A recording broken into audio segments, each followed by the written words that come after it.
When someone truly begins the practice of meditation or inner contemplation, what often unfolds in the early stages is not deep serenity, not mystical experiences, and certainly not visions or supernatural powers as many once imagined.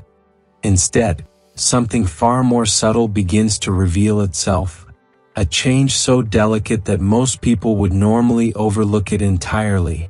A quiet shift happening within the mind itself, where the mind that once flowed endlessly and automatically along with thoughts, once lost in stories, memories, worries, and endless desires without ever realizing it, suddenly begins to notice something different. The subtle pull of emotional fascination and quiet enjoyment slowly begins to weaken, as if the things that once drew the heart so powerfully no longer carry the same force. Situations that once occupied the mind all day begin to fade more quickly. Thoughts that once repeated themselves without end now pass by with unexpected ease. And this is the true sign of progress in mental cultivation. Because meditation is not about gaining something new. It is about gradually seeing how certain forces within the mind begin to lose their power over us, little by little. The Buddha pointed directly to the heart of this transformation with remarkable simplicity, calling it the abandoning of thoughts. Words that sound simple on the surface, yet carry extraordinary depth. Because human life is driven almost entirely by thinking.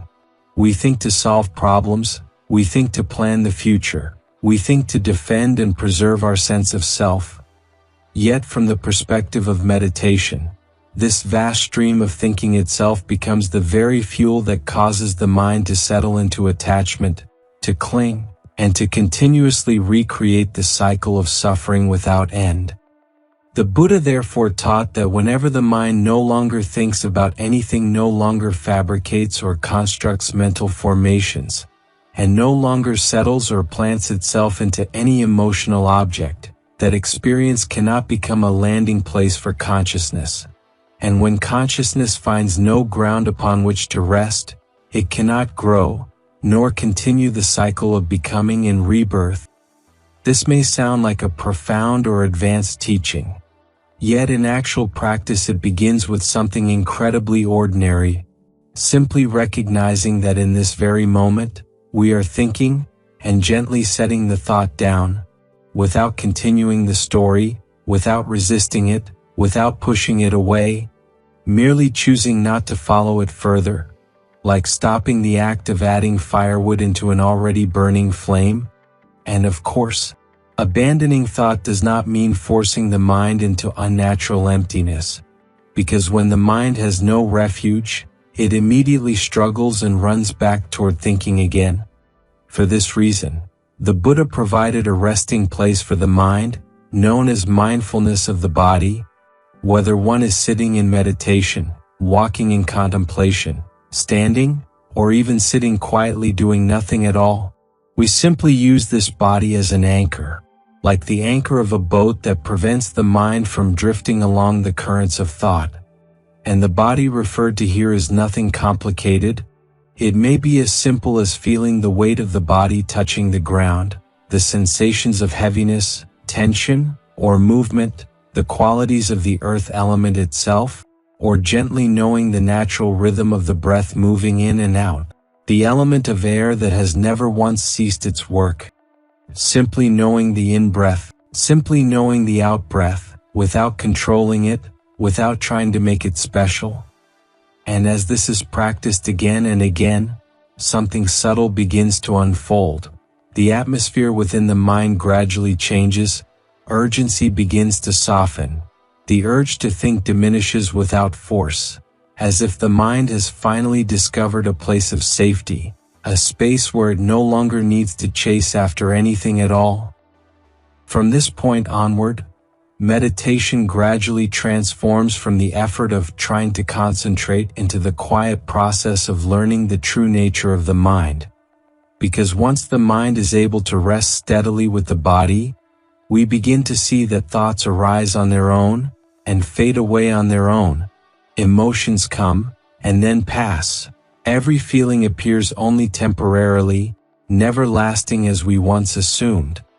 And this understanding does not come from belief, nor from reading or intellectual knowledge, but from seeing it again and again through direct experience, until one day a deep realization naturally unfolds, that peace does not arise from arranging the external world into perfection, but from the mind no longer settling itself into anything at all. And this becomes the true beginning of inner training, a beginning that seems ordinary, yet slowly reshapes the way we see our entire life, so quietly that we hardly notice the inner journey has already begun, from the very first breath in which we truly become aware that we are breathing. And as the practice continues with consistency, many practitioners begin to discover something unexpected. The real challenge of training the mind is not distraction as they once believed, because distraction is obvious, easy to recognize, and once noticed, the mind can usually be guided back without much difficulty. But what is far more subtle, far more persuasive, is something that appears completely harmless, something pleasant, gentle, even comforting, and that thing is delight, or subtle enjoyment, working silently without any warning at all. While sitting in meditation, there are moments when the mind drifts away from the breath without feeling lost.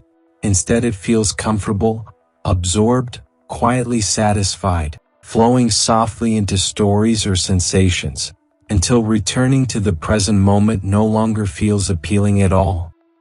It is precisely here that wise and careful attention becomes the true heart of meditation practice. Because simply knowing that the mind has wandered is not enough. We must also clearly see what the mind is becoming delighted in. Sometimes it is a beautiful stream of imagination. Sometimes it is hopeful planning about the future. Sometimes it is a warm memory from the past. And even the calmness that naturally arises in meditation itself can quietly become something the mind wants to preserve. The subtle danger of delight lies in the fact that it does not appear to be a disturbance at all. In fact, it often makes us feel that our meditation is progressing wonderfully, while in truth the mind has already settled itself gently into that experience. And the moment satisfaction appears, the moment the mind does not want to leave, does not want to let go, the mechanism of becoming silently begins to form without our awareness. Whether the experience is coarse, arising from sights, sounds, smells, tastes, or physical sensations, or refined states of deep absorption and profound stillness. As long as there remains the feeling of wanting to stay, wanting to hold on, delight within experience continues to operate. And this is why so many practitioners unknowingly become attached to the happiness of meditation. Like a traveler who discovers a beautiful resting place along the journey and mistakenly believes it to be the final destination, while the true path still stretches far beyond. The training therefore gradually shifts from seeking peace to recognizing even the happiness arising within the mind itself, because the instant ownership appears, the instant there is desire for an experience to remain, delight binds the mind once again, without needing suffering at all. The way out of this cycle is not rejection, not resistance, not struggling against experience, but seeing clearly through wise attention that everything which appears exists only temporarily, and then gently withdrawing the heart, returning to the body, returning to the breath, or at times simply resting in equanimity, a balanced knowing that takes no side, that does not flow toward pleasure, nor resist discomfort. And this equanimity is not indifference, but the natural balance of a mind no longer pulled away by the forces of emotion. As practice continues again and again, the meditator begins to discover a surprising truth, that what has bound the mind throughout life was never suffering itself, but delight. We are not attached because something is painful. We are attached because it feels too good to let go. And when this becomes clear repeatedly, wisdom begins to grow on its own, without force, without urgency. The mind starts withdrawing from experiences more quickly, like someone who once became so absorbed in a movie that the world disappeared. Until one day they suddenly realize they are simply sitting in front of a screen. The story continues exactly as before. Life still carries both happiness and sorrow, yet the heart is no longer swallowed by it. And this is the true turning point of meditation. The shift from trying to control the mind, to genuinely understanding it, until eventually the practitioner begins to sense directly that freedom does not come from having pleasant emotions all the time, but from no longer becoming enchanted enough to claim ownership over any emotion at all. And this understanding does not arrive suddenly, it unfolds gradually, layer by layer. Each moment we recognize delight as it arises, the heart becomes slightly lighter. And that subtle lightness itself is the quiet sign that wisdom has truly begun working within. Long before we even realize that liberation has already started, from the very moment the mind willingly returns to rest with the simple truth appearing right in front of it. As meditation deepens into another level, the practitioner begins to encounter a truth that is both astonishing and profoundly challenging. The direct recognition of the mind's true nature, a nature defined by constant and incredibly rapid change, far faster than we have ever imagined. We often assume that the mind is stable, that it is who we truly are, the thinker, the knower, the one in control. Yet when mindfulness gently settles upon the breath, it becomes unmistakably clear that the mind does not remain still even for a single moment. While awareness rests calmly on an inhalation, within only a fraction of a second, the mind has already moved elsewhere, drifting into memories of the past, leaping toward imagined futures, or quietly constructing entire stories without any real cause at all. And most importantly, this movement happens so quickly that we rarely notice it as it occurs. By the time we realize, I am no longer with the breath, the mind has already traveled far beyond the point where distraction first began. And this is precisely why meditation is not about forcing the mind into stillness, but about learning to understand the natural flow of this ever-changing process. Because the more we try to control the mind, the more resistance arises. Yet once we clearly see that this rapid movement is simply the mind's natural condition, self-blame begins to fade. Thoughts like my concentration is poor, or I cannot do this correctly slowly lose their power, and something begins to shift. Every moment we recognize that the mind has wandered is not failure, it is the very moment awareness has awakened. That instant of knowing becomes the true heart of practice, because the work of meditation is not to prevent the mind from wandering, which is nearly impossible, but to gently release and let go the very moment attachment is seen, abandoning the subtle pleasure of becoming lost in thoughts, without frustration, without judgment, without prolonged analysis, simply knowing and allowing the mind to return. Like a hand that accidentally grasps something burning hot, the instant heat is recognized, release happens naturally, without argument, without hesitation. In this way, letting go is not an act of struggle, but an intelligent and natural freedom arising from clear understanding. And perhaps the clearest image is that of a farmer who continually brushes seeds away from the field. The seeds are like consciousness, always ready to sprout and grow, while the field itself represents emotional engagement, the subtle pleasure that allows growth to take root. If the soil remains dry, offering nothing to cling to, the seeds cannot germinate. In the same way, when the mind no longer provides delight as a resting place, consciousness cannot continue expanding within the same repeating cycle. This process appears incredibly small, almost as if nothing is happening at all. Simply noticing a thought and returning, simply recognizing enjoyment and letting it go. Yet in truth, This is the quiet cutting of the cycle of becoming at its very beginning, because every time we do not follow a thought, every time we refuse to continue feeding fascination, the mind begins learning an entirely new way of existing, a way of being without needing to cling to anything, and through repeated practice, we begin to see the speed of the mind more clearly. What once carried us away for many minutes now lasts only seconds. What once passed unnoticed is now recognized almost instantly, like seeing a wave forming before it crashes onto the shore. This experience gradually transforms our relationship with thought itself. Instead of being dragged along by the mind, we begin to witness its movements unfolding right before us. And the more often this is seen, wisdom naturally understands that no thought can remain if it is not fed, no emotion can grow if delight is withdrawn from it. The mind that once ruled life like a master reveals itself to be only a passing current, arising and fading on its own, and when this understanding settles deeply, meditation is no longer confined to moments of closed eyes. It begins to flow quietly into daily life.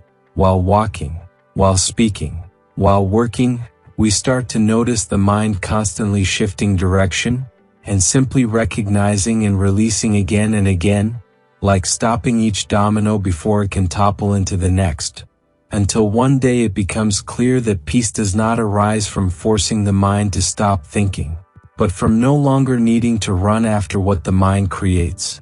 And this is the true power of understanding the mind's rapidly changing nature, not to control it, but to become genuinely free from its speed, without escaping the world, without escaping thought, simply knowing and letting go at the very moment awareness arrives, and in that quiet instant, the journey of wisdom begins turning in a new direction within the practitioner's own heart.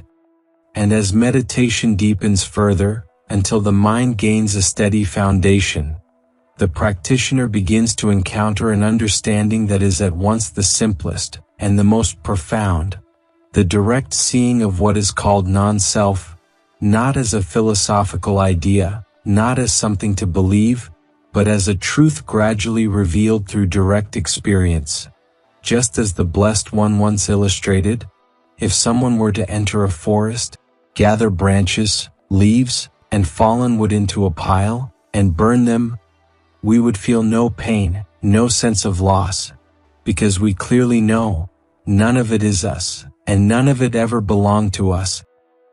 And as meditation continues to unfold, we gradually begin to see that thoughts, feelings, and emotions are no different from those scattered branches in the forest. Throughout our lives, we have unknowingly treated everything arising in the mind as though it were completely ours. When a thought is criticized, it feels as if we ourselves are being judged. When suffering appears, it feels as though our entire life is collapsing. Yet when mindfulness becomes steady enough, a quiet clarity begins to emerge. Thoughts arise and pass away, happiness appears and fades, suffering forms and eventually dissolves. And while all these experiences continuously change, the simple knowing of them is never destroyed along with what disappears. Anger fades, yet awareness remains. Anxiety passes, yet knowing continues to be present. And right here, the natural boundary between the observer and the observed begins to reveal itself, without the need to construct any new belief. The observer is the knowing nature itself, while everything observed is simply experience flowing through life. And as this is seen again and again, the mind begins to release its grip automatically, not because we force ourselves to let go, but because it becomes unmistakably clear that none of these experiences were ever under our control. Thoughts arise when they wish. Emotions appear even when uninvited. Happiness never stays long. Suffering is never permanent. And as wisdom slowly matures, the understanding that this is not ours, this is not who we are, this is not ourself, no longer remains a sentence from Scripture, but becomes a living realization arising quietly within the heart. This understanding does not make life empty. Instead, it brings an unexpected lightness, because when we no longer carry every emotion as if it defines us, the inner world becomes open and spacious, like someone who suddenly realizes they are free to set down a heavy burden carried for an entire lifetime. Meditation therefore is not the destruction of thought, nor the suppression of emotion, but the ability to see everything as branches in the forest, seeing them arise, seeing them change, seeing them fade away, without feeling that we ourselves are burning along with them. And when this vision deepens repeatedly, fear of change gradually softens, attachment quietly loosens, until one day, the practitioner begins to directly sense that true freedom does not come from filling life with everything we like, but from deeply understanding that nothing ever needed to be me in the first place. And within this simple realization, wisdom slowly opens, transforming the way the entire world is seen, without needing to change the world at all. Because what truly changes is only the mind that has begun to see reality exactly as it is. And as meditation progresses to the point where the mind begins to witness the truth of inner experience more frequently, the understanding of non-self becomes increasingly clear through a profound image once given by the Buddha. The image of a child playing with a small sand house.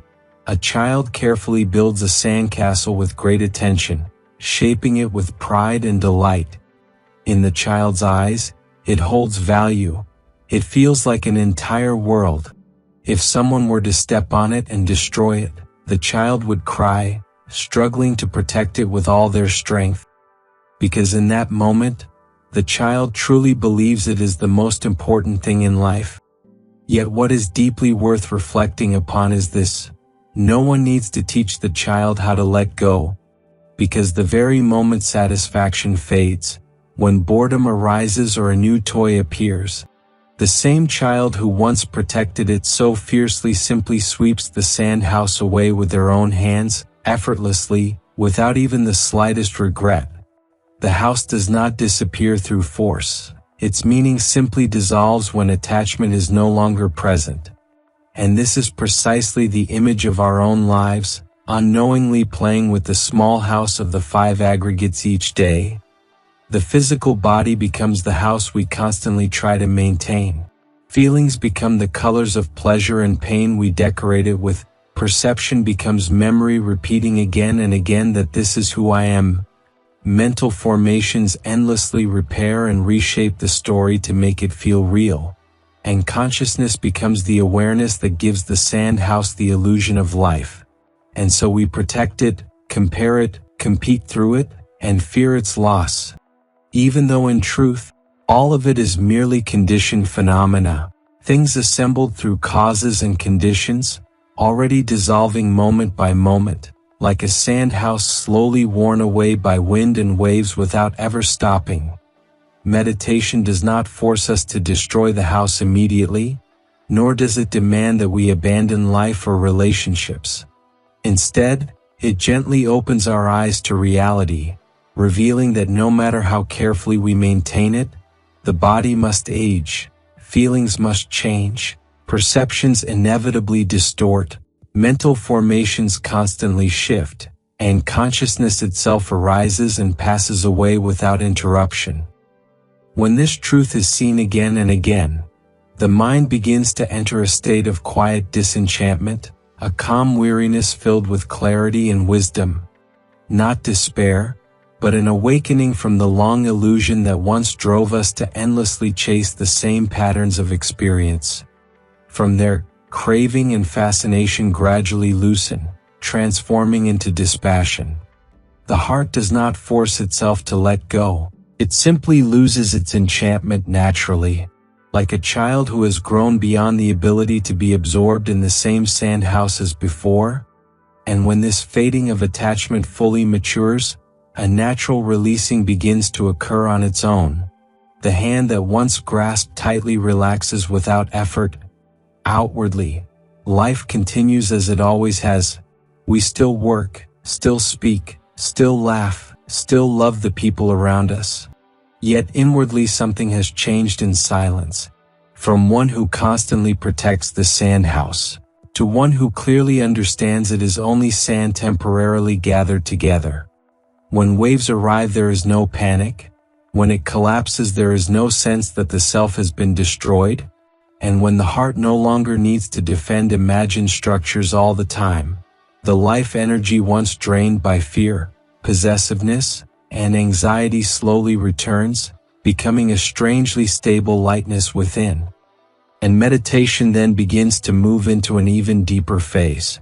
Because once the practitioner clearly sees the impermanence of the five aggregates, an unavoidable question naturally arises.